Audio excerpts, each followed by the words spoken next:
Di pantai dia lihat anak kecil. Anak kecil ini wujudnya persis kayak dirinya tapi kecil. Itulah Dewa Ruci. Nanti ada dialog-dialog panjang yang sangat mirip dengan dialognya dia dengan Nabi Khidir. Ini bekal bagi Werkudara untuk nyari ilmu sejati, untuk bisa menaklukkan raksasa sama menaklukkan naga. Milikilah kualitas-kualitas ini.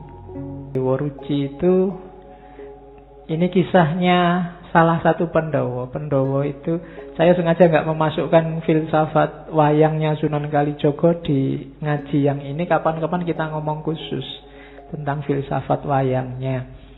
Hanya karena ngomong ajaran saya harus nyinggung Dewa Ruci. Jadi Dewa Ruci ini kisahnya ketika Pandhawa yang kedua, Werkudara, itu dihapusi oleh gurunya Resi Durna. Disuruh nyari air Prawitosari. Werkudara ini Pandhawa yang ndak cerdik, ndak pinter, lugu, tapi punya kekuatan luar biasa. Dan karena yang nyuruh gurunya meskipun ndak masuk akal, dia berangkat. Berangkat yang pertama ke satu hutan di gunung. Namanya hutan Tikbrasara dan hutan Reksamuka. Di sana dia tidak nemu air, ketemu dua raksasa namanya Rukmuka dan Rukmala. Tarung sama raksasa, menang dia, tapi nggak nemu airnya, terus kembali lagi ke gurunya Resi Durna. Resi Durna heran, padahal itu disuruh ke gunung itu biar ketemu raksasa itu dan kalah dan tewas, tapi bisa pulang menang. Terus sama Resi Durna, kalau gitu kamu kembali lagi, airnya nggak ada toh, kamu cari di tengah samudra, jalan kaki, nggak boleh naik kapal. Saudara-saudaranya mengingatkan, kamu itu dihapusi sama Resi Durna, tapi dia tidak peduli. Loh, yang nyuruh guru ya harus dilaksanakan apapun yang terjadi. Jalanlah dia ke tengah samudra. Di sana dia ketemu ular naga, namanya naga Amburnawa. Makanya mungkin di momen tertentu kalian lihat gambarnya Werkudara yang dililit oleh ular naga besar. Itu bagian dari ceritanya Dewa Ruci. Dan naga itu kalah. Tapi masih bingung Werkudara. Terus airnya itu di mana? Saat dia nyari-nyari di pantai, dia lihat anak kecil. Anak kecil ini wujudnya persis kayak dirinya tapi kecil. Itulah Dewa Ruci. Nanti ada dialog-dialog panjang yang sangat mirip dengan dialognya dia dengan Nabi Khidir. Sampai terakhir ada Dewa Ruci itu nyuruh masuk, kamu masuklah dalam diriku. Kan Werkudara bingung lah, aku tinggi besar kayak gini masuk dalam dirimu yang kecil seperti apa? Katanya Dewa Ruci, masuk aja. Dan akhirnya masuk lewat telinga ceritanya. Dan di dalam dia melihat macam-macam pengalaman yang luar biasa. Nanti di Dewa Ruci ada ceritanya. Detailnya, uraiannya menurut saya nanti di Suluk Linglung. Apa saja teori yang dari sana. Malam ini kita lihat sedikit-sedikit. Dan ini sangat simbolis. Orang yang sangat awam ya seneng aja lihat cerita kayak gitu. Ada tawuran dengan naga, ada tawuran dengan raksasa dan macam-macam. Nanti begitu ilmunya meningkat, dia akan paham. Oh, mungkin yang dimaksud Kanjeng Sunan itu dulu, ini simbolnya ini, itu simbolnya itu. Itu yang dimaksud dakwah pelan-pelan. Tidak ujuk-ujuk langsung diajari manunggaling kawula Gusti, diajari wahdatul wujud, kita harus ittihad sama Allah, pening. Tapi kalau pakai Dewa Ruci, pakai cerita-cerita kayak gini, mungkin sementara akalnya nggak nyampe, dia hanya cerita biasa. Nanti pada saatnya ilmunya tambah, wawasannya tambah, cerita ini jadi luar biasa. Sama kayak lagu-lagu, lir-ilir dan lain-lain. Sementara wawasanmu belum nyampe, ya dia cuma lagu anak-anak biasa aja. Tapi nanti ilmumu tambah, wawasanmu tambah, dia jadi luar biasa.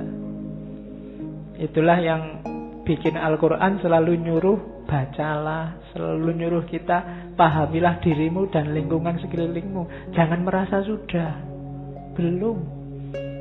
Semakin nanti wawasanmu tambah, semakin kamu paham, oh selama ini saya pahamnya hanya sampai level ini, ternyata bisa lebih dari itu. Jadi jangan di satu titik pun kamu merasa sudah paham tentang apapun, karena pemahamanmu saat ini sebatas sejangkauan wawasanmu.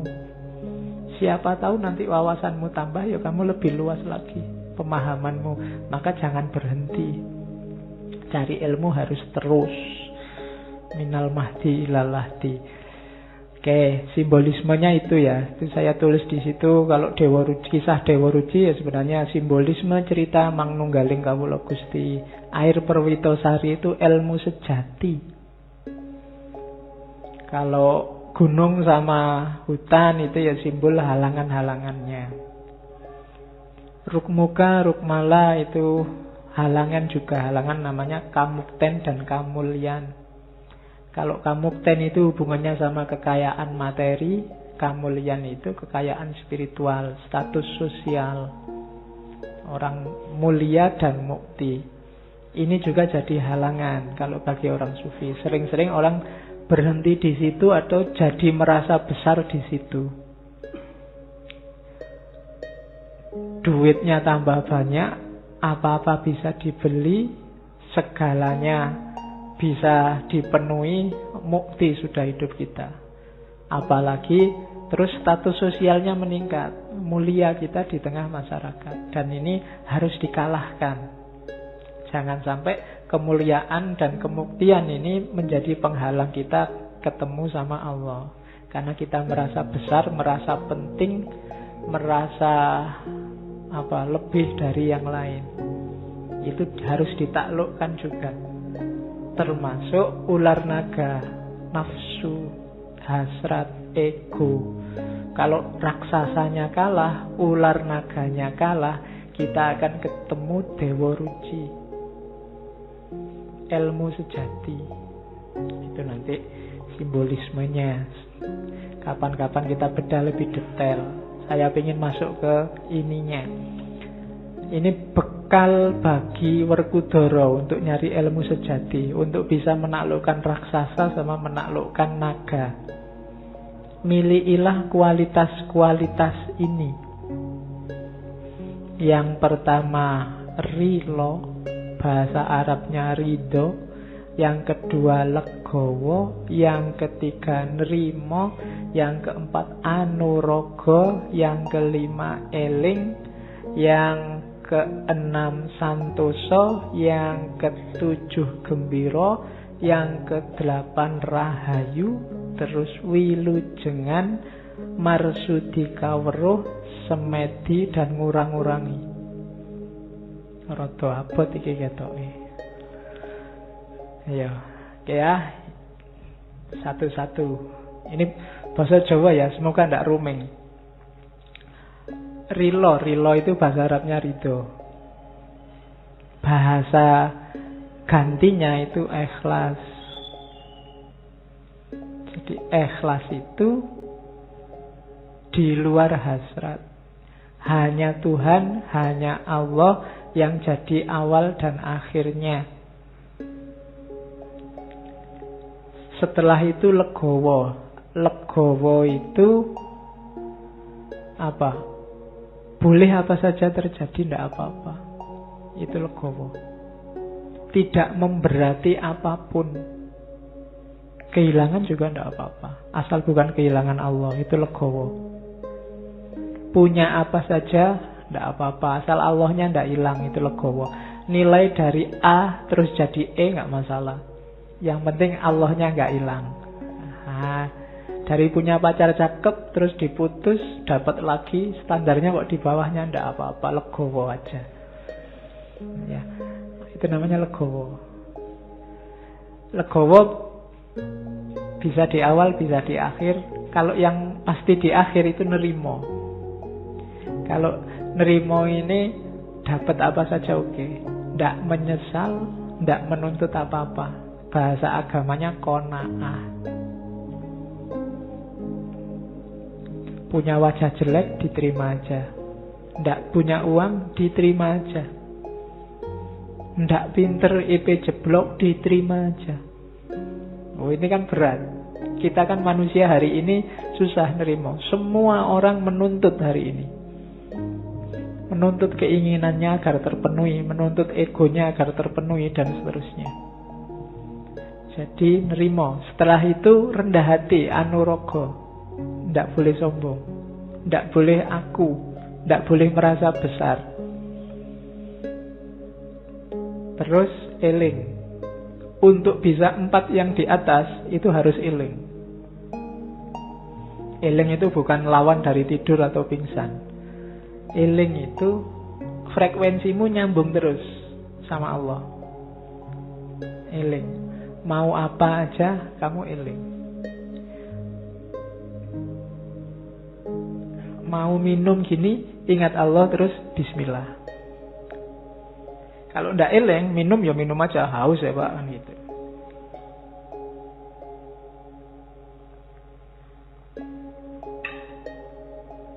Terus santoso.